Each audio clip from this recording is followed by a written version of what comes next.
આજના આપણા corporate accounting BM 322ના લેક્ચરમાં બે દાખલાની વિગતો જોવાની છે અને એમાં આપણે સંપૂર્ણ સલામત લેણદારો, પસંદગીના લેણદારો અને બિન સલામત લેણદારો એની વિગતો કઈ રીતે જુદી પાડી શકાય, એટલે કે બીજા શબ્દોમાં લેણદારોનું વર્ગીકરણ કઈ રીતે કરાય એની વિગતો આપણે જોવાની છે. લાસ્ટ ટાઈમ આપણે લિક્વિડેટરના મહેનતાણાનો મુદ્દો જોયો. એમાં બે મુખ્ય મુદ્દા હતા. એક તો બિન સલામત લેણદારોને ચૂકવવા માટેની પૂરતી રકમ લિક્વિડેટર પાસે હોય તો ત્યાં ગણતરીનો બહુ મોટો પ્રશ્ન નથી. જે પણ લેણદારોને ચૂકવવાના હોય એના સીધા ટકાવારીના આધારે તમે એ રકમ ગણી શકો. જેમ કે 3 લાખ રૂપિયા છે લિક્વિડેટર પાસે અને બિન સલામત લેણદારોને રૂપિયા 2 લાખ ચૂકવવાના છે, તો 2% મહેનતાણું જો ચૂકવવાનું હોય તો 2 લાખના 2% લેખે એટલે કે 4000 રૂપિયા ત્યાં મહેનતાણું આવશે. પણ પ્રશ્ન ત્યાં થશે કે બિન સલામત લેણદારોને 2 લાખ ચૂકવવાના છે પણ લિક્વિડેટર પાસે ઓછી રકમ છે, સપોઝ 1,50,000 જ છે, તો ત્યાં ફોર્મ્યુલામાં 1,50,000 ગુણ્યા 2/102 લખવા પડશે. એટલે કે અપૂરતી રકમ હોય તો છેદમાં 100 નહીં પણ જેટલી ટકાવારી હોય એટલી છેદમાં ઉમેરવી પડશે. આજે આપણે એક સ્ટેપ આગળ વધીએ છીએ. આ બે દાખલાઓની વિગતમાં સંપૂર્ણ સલામત લેણદારો, પસંદગીના લેણદારો અને બિન સલામત લેણદારો કઈ રીતે જુદા પાડવા એની વિગતો આપણે જોઈશું. અહીંયા યાદ રાખો, સંપૂર્ણ સલામત લેણદારોમાં મોટા ભાગે કામદારોની વિગત હશે, કામદારોનો મુદ્દો હશે અને કામદારોના મુદ્દામાં કોઈ શરત નથી. જેમ કે કામદારોની પગાર મજૂરી એ બધી જ રકમ એ સંપૂર્ણ સલામત લેણદારો તરીકે ગણાશે અને જે કામદારોના જે પણ રજાનો પગાર હોય, પ્રોવિડન્ટ ફંડ હોય વગેરે વગેરે વિગતો એ બધી સંપૂર્ણ સલામત લેણદારો ગણાશે. પણ કર્મચારીઓમાં કેટલીક શરતો છે. અહીંયા પસંદગીના લેણદારોમાં એક તો કર્મચારીઓના લેણાં આવે છે અને બીજું સરકારના લેણાં આવે.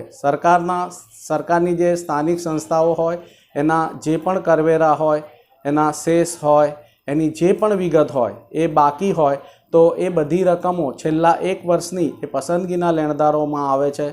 કર્મચારીઓના પગારમાં શરત છે કે ભાઈ એનો ખરેખર પગાર કેટલો એ જુઓ, અથવા 4 માસનો પગાર કેટલો થાય એ જુઓ, અથવા 20,000. આ 3 રકમને સરખાવવાની. આ 3 રકમમાં જે ઓછી હોય એ એક કામદાર માટેની એ પસંદગીનું લેણું બનશે. આ ઉપરાંત કર્મચારીઓનો રજાનો પગાર, કર્મચારીઓનો પ્રોવિડન્ટ ફંડ વગેરે, એમના કામદાર વીમા યોજના હેઠળ કોઈ રકમ આપી હોય તો એ બધી રકમો એ પસંદગીના લેણદારોમાં આવે છે. તો હવે આપણે આની પ્રેક્ટિકલ વિગત, જે 2 દાખલા તમને આગલા દિવસે જ આપી દીધા છે એની વિગતો તમારી સમક્ષ હશે, એ તમે જુઓ. એની એક વિગત હું વાંચું છું અને કઈ રીતે એ પ્રશ્નનો જવાબ લખી શકાય એ લાઈવ અહીંયા તમને એ દેખાડવામાં આવશે. દાખલો હું ગણું છું અને તમે એક વિગત જુઓ અને એક વિગત કઈ રીતે લખાય છે એ જુઓ અને એના પછી એની જે વોટ્સએપ પર એની જે કોપી છે એ પણ હું મૂકી દઈશ. એટલે કદાચ આમાં કોઈ વિગત ન સમજાઈ હોય તો ત્યાંથી તમે જોઈ શકશો. આ ઉપરાંત આપણા લાઈવ લેક્ચરમાં પણ આ બધી સમજૂતી તમને જોવા મળશે. તો હવે આપણે આની વિગતો લખીને એની વિગતો જોઈ લઈએ કે કઈ રીતે આ દાખલો ગણવામાં આવે છે, એની એક વિગત કઈ રીતે લખવામાં આવે છે. હા, બોલો. હવે અહીંયા તમને જે દાખલો આપવામાં આવ્યો છે બીમાર લિમિટેડ, એની વિગતો હું પહેલાં વાંચું છું. તમને મટીરિયલ આપી દીધું છે અને તમને તમારા ચોપડામાં પણ લખવાનું કહ્યું હતું. તો તમે તમારી પાસે જે પણ રીતે અવેલેબલ હોય એમાં વિગતો જુઓ અને પછી આપણે એક વિગતની અસર આપી રહ્યા છીએ. અહીંયા બીમાર લિમિટેડનું સ્વૈચ્છિક વિસર્જન થયું ત્યારે તેના ચોપડેથી દેવા અંગેની નીચેની માહિતી હતી. ટોટલ 9 વિગતો છે. એક કંપનીના કુલ દેવા 12,50,000, આમાં બધું આવી જાય, કુલ દેવામાં બધું આવી ગયું, પસંદગીના પણ આવી ગયા, બિન સલામત પણ આવી ગયા, સંપૂર્ણ સલામત પણ આવી ગયા, બધાનું ટોટલ 12,50,000 થવું જોઈએ. આ 12,50,000નું જ ડિસ્ટ્રીબ્યુશન કરવાનું છે આપણે. હવે એની અંદર શું છે એ જોઈએ. તો બીજો મુદ્દો, છેલ્લા વર્ષનો બાકી મ્યુનિસિપલ ટેક્સ 12,500. ત્રીજા મુદ્દામાં 2 કારકુનનો છેલ્લા 5 માસનો બાકી પગાર 1,87,500. 3 વર્ષ પહેલાંનો બાકી આવકવેરો 1,62,500. એકાઉન્ટન્ટ કે જે કંપનીનો કર્મચારી ગણાય એનો 3 માસનો બાકી પગાર 1,50,000. 5 કામદારોની ચૂકવવાની બાકી મજૂરી એટલે કે કામદાર દીઠ 12,500 આપ્યા છે એટલે 5 જણના 62,500 થાય. હવે આ મુદ્દો જો કામદારોનો છે. 7મો મુદ્દો ડિરેક્ટર ફી ચૂકવવાની બાકી. 8મો મુદ્દો કર્મચારીઓનું પ્રોવિડન્ટ ફંડ અને પછી અન્ય પરચુરણ લેણદારો છે. એટલે કે આ બધાનો સરવાળો કરીએ અને 12,50,000 ટોટલ કરવામાં કેટલા ખૂટે છે એ અન્ય પરચુરણ લેણદારો ગણાય જે ટોટલી બિન સલામત હોય. તો આ 3માં આપણે વર્ગીકરણ કરીશું. અહીંયા સ્ક્રીન પર તમે જોઈ રહ્યા છો બીમાલ લિમિટેડ અને એનું જે પત્રક બનાવ્યું છે, લેણદારોનું વર્ગીકરણ કરતું પત્રક બનાવ્યું છે, એની એક વિગતોની આપણે અહીંયા અસર આપીએ તો કંપનીના કુલ દેવા છેલ્લે લખીશું. અહીંથી શરૂઆત થશે છેલ્લા વર્ષનો બાકી મ્યુનિસિપલ ટેક્સ. એટલે પહેલો મુદ્દો મ્યુનિસિપલ ટેક્સ જે છેલ્લા 12 માસનો છે. પહેલાં તો કુલ લેણદારોમાં લખી દઈએ 12,500. હવે આ જે વિગત છે એ છેલ્લા વર્ષનું છે અને આ સરકારની સંસ્થા ગણાય. એને જે પણ ચૂકવવાનું હોય ને છેલ્લા 12 માસનું ચૂકવવાનું હોય એ બધી જ રકમ એ પસંદગીમાં જાય. એટલે પસંદગીના લેણદારોમાં 12,500 આવશે. તો આ પહેલો મુદ્દો થયો. હવે કારકુનનો પગાર એટલે કે 5 કારકુન છે, 5 કારકુનનો પગાર.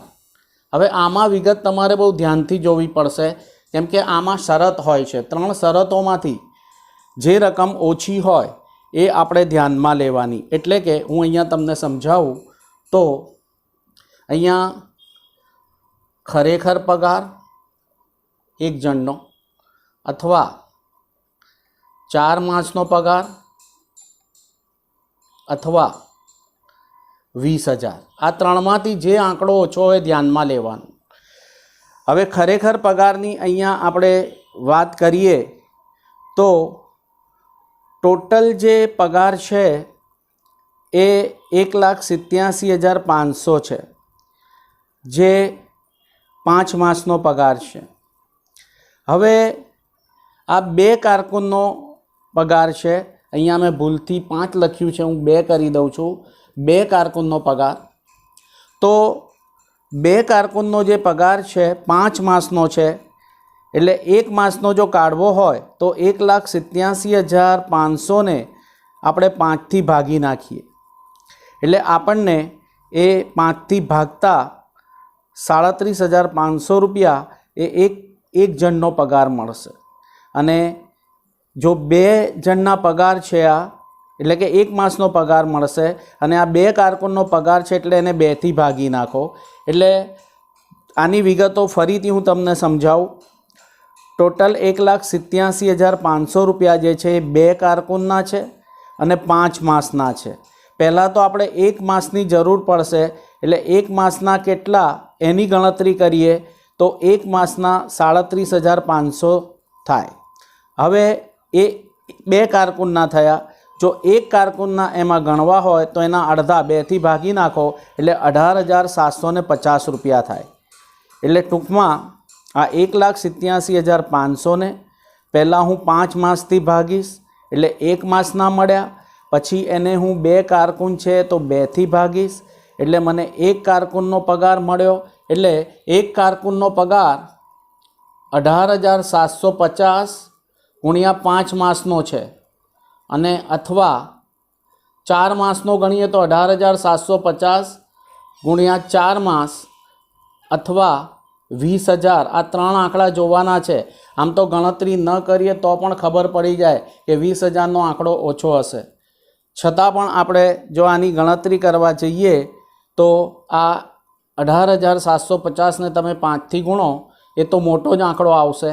આ 18,750 ને 4 થી ગુણો એટલે 75,000 રૂપિયાનો આંકડો આવશે અને પેલો આંકડો 93,750 આવશે। આ 93,750 અથવા 75,000 અથવા 20,000 એટલે આપણે ધ્યાનમાં લઈશું 20,000 એટલે 20,000 એક કારકુનનો ગુણ્યા 2। હવે અહીંયા ટોટલ સૌથી પહેલાં તો 2 કારકુનના પગાર 1,87,500 છે એ લખી દઈએ અને 1,87,500માંથી 20,000 ગુણ્યા 2 એટલે કે 40,000 રૂપિયા। એ 40,000 રૂપિયા એ પસંદગીના થયા એટલે 1,87,500માંથી 40 બાદ કરો એટલે 1,37,500 એ બિન સલામત થઈ ગયા। તો આ ખૂબ જ મહત્ત્વનો મુદ્દો છે, એની વિગતો મેં તમારી સમક્ષ રજૂ કરી।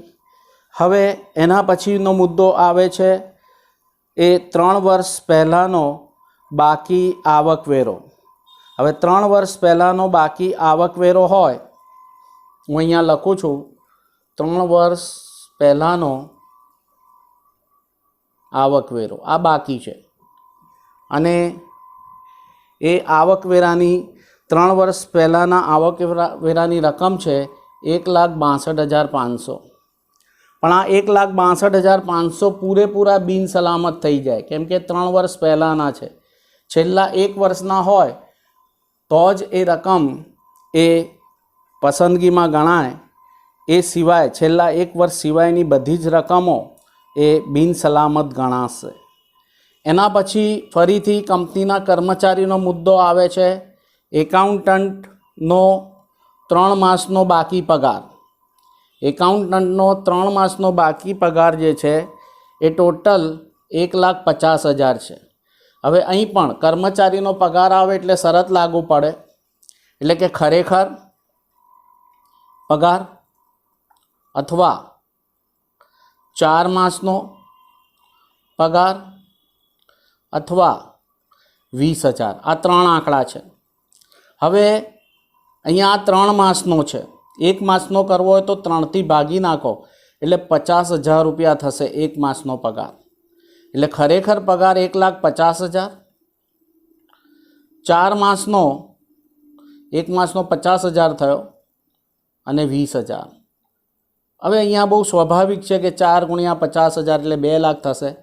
એટલે આ 3માં 20,000 નાના છે એટલે એક જ એકાઉન્ટન્ટ છે એટલે એના 20,000 પસંદગીમાં જશે। ટોટલ 1,50,000 છે, 20 પસંદગીમાં જાય તો બાકીના 1,30,000 રૂપિયા જે છે એ બિન સલામત આંકડો ગણાશે।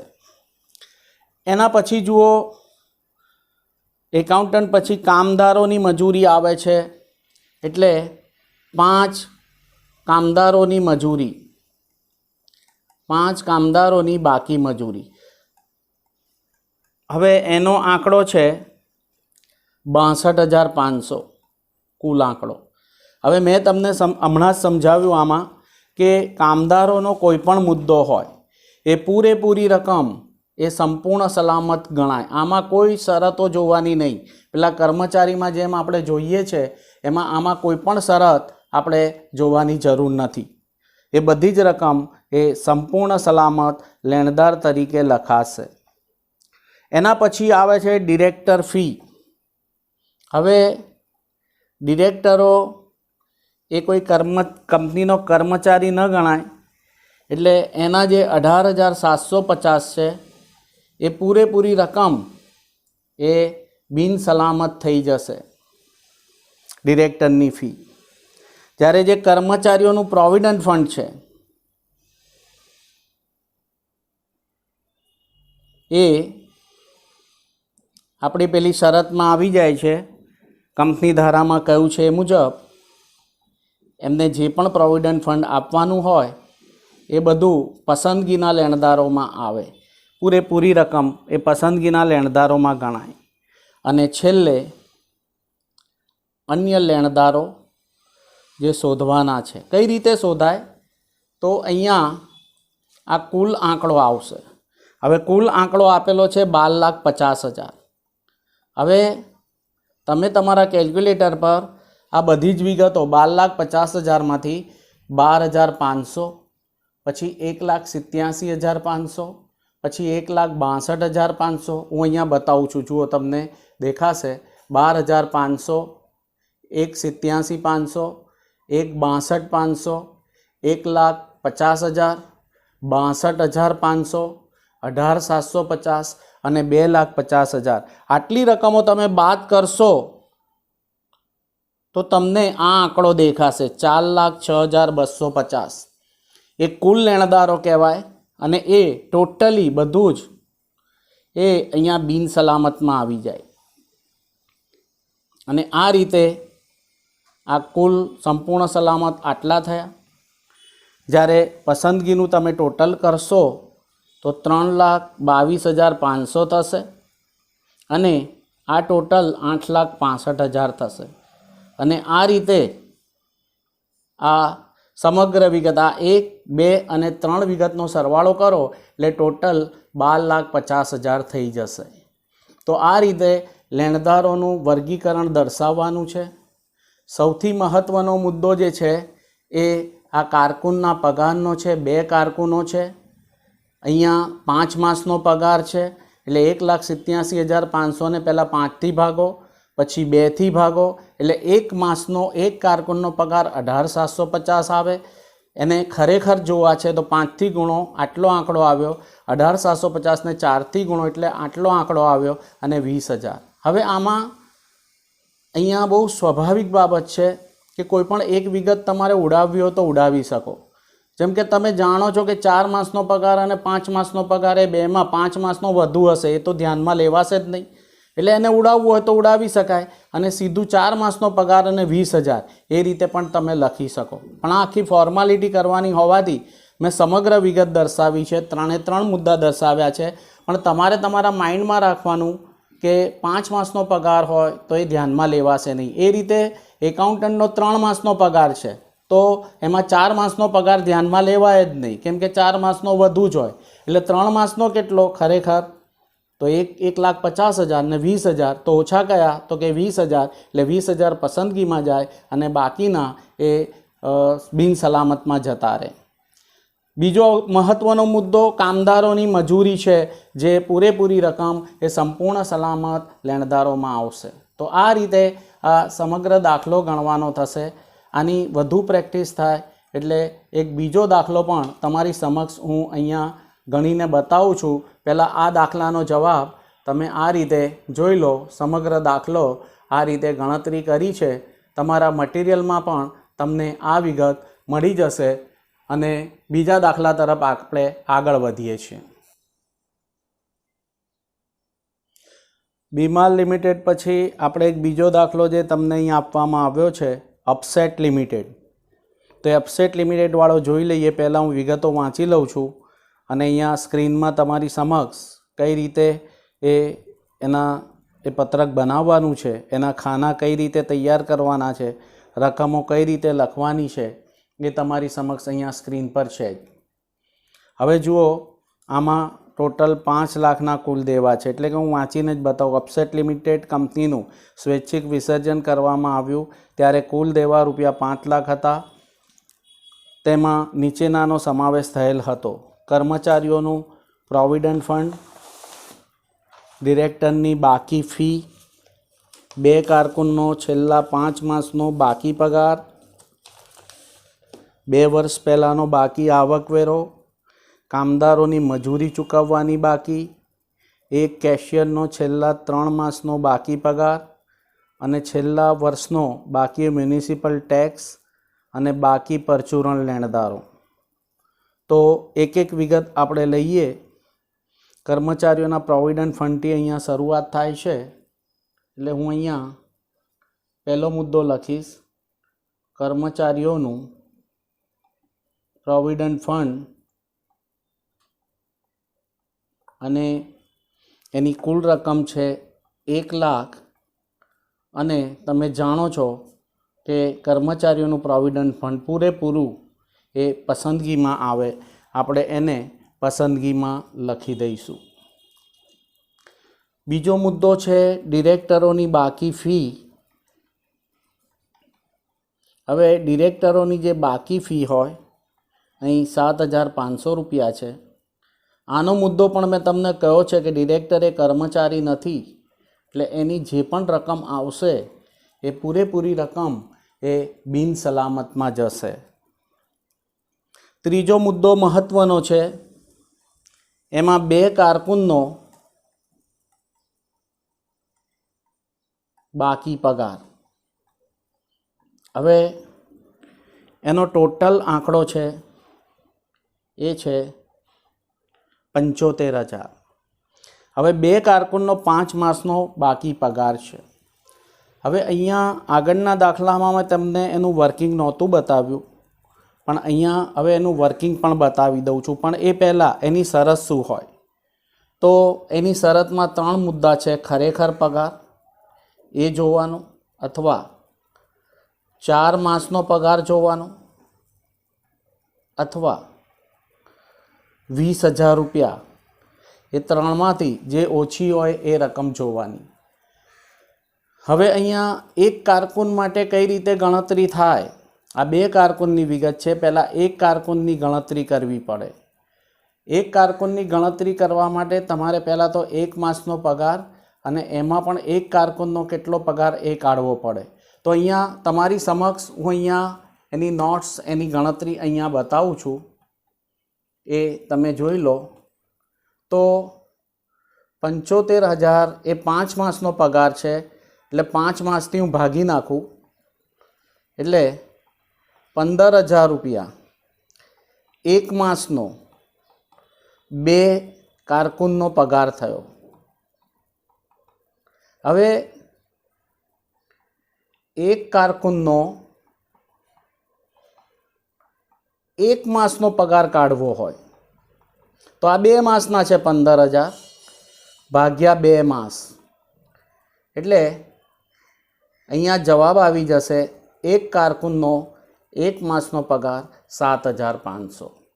અહીંયા આ તમે જોઈ શકો છો, તમારા મટીરિયલમાં પણ તમને આ વિગત જોવા મળશે. ટોટલ 75,000 છે, એ 2 કારકુનના છે, 5 માસના છે.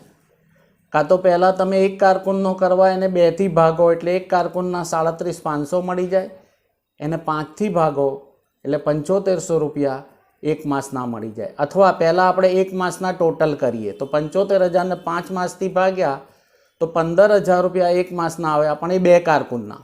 હવે એક કારકુનનો કરવું હોય તો એને 2થી ભાગવા પડે, એટલે 15,000ને આપણે 2 માસથી ભાગી નાખ્યા. અહીંયા 15,000ને આપણે 2 માસથી નહીં, સોરી 2 કારકુનથી ભાગવાના. આંકડો બરાબર છે, પણ અહીંયા શબ્દમાં ભૂલ છે એટલે હું સુધારી દઉં છું કે 15,000 ભાગ્યા 2 કારકુન એટલે એક કારકુનના 75,000 રૂપિયા થયા. હવે ફરી આપણે આપણા અહીંયા મુદ્દા પર આવી જઈએ. તમે જુઓ અહીંયા તો ખરેખર પગાર એક કારકુનનો છે 37,500, 5 માસનો છે એટલે કે 5 ગુણ્યા 7500.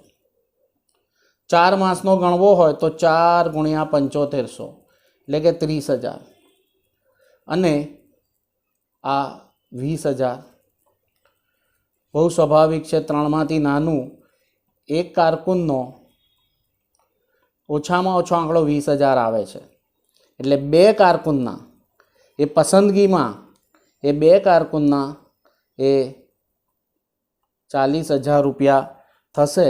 એટલે બાકીના 35,000, 75માંથી 40 જાય એટલે બાકીના 35,000 રૂપિયા એ રકમ તમારી બિન સલામતમાં જતી રહેશે. એના પછી ચોથો મુદ્દો છે 2 વર્ષ પહેલાંનો આવકવેરો.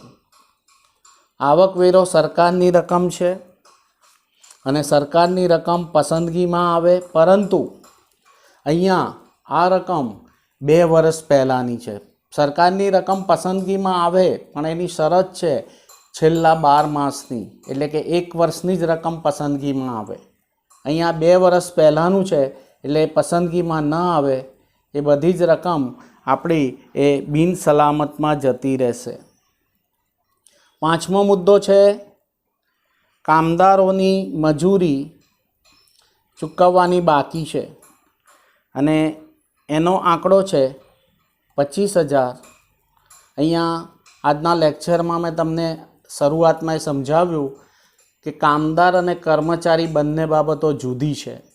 કામદારોનું કોઈપણ લેણું સંપૂર્ણ સલામતમાં જશે એટલે 25,000 રૂપિયા અહીંયા તમારે સંપૂર્ણ સલામત લેણદારોમાં લખવા પડશે.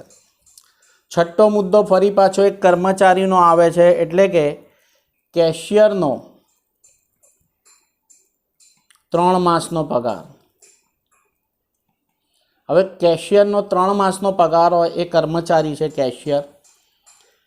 એમાં પણ પેલી 3 શરત કે ભાઈ ખરેખર પગાર કેટલો, અથવા એનો 4 માસનો પગાર કેટલો, અથવા 20,000, 3માંથી ઓછું શું. ટોટલ અહીંયા એના 60,000 છે.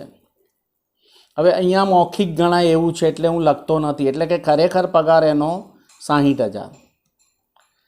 હવે આ 60,000 એ 3 માસના છે. હવે 3 માસના 60,000 હોય તો 60,000ને 3થી ભાગો એટલે 1 માસના થાય 20,000. તો 4 માસના 20 × 4 80,000 થશે અને 20,000 આ ખાલી આપણે ફોર્માલિટી જ કરવાની છે. બાકી ચોખ્ખો આંકડો દેખાય છે કે 20,000નો આંકડો એ સૌથી નાનો આંકડો છે, એટલે 20,000 એ રકમ એ પસંદગીમાં આવશે અને 60,000માંથી 20,000 પસંદગીમાં જતાં 40,000 રૂપિયા એ બિનસલામતમાં જશે.